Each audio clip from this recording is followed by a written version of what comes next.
Sad ang bebe.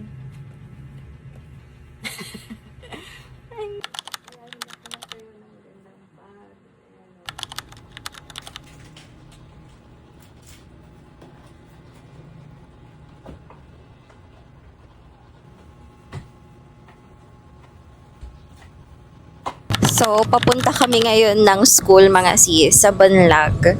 Kasi merong bingo pero hindi sa school yon, sa may barangay. Sayang naman yung cards namin. Ayan, dito na tayo guys.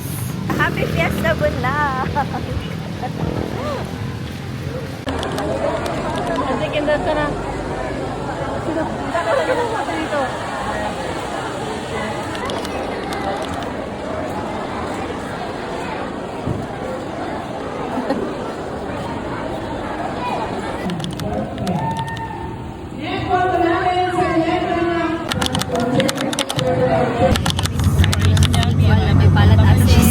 Wala kami nakuha prize.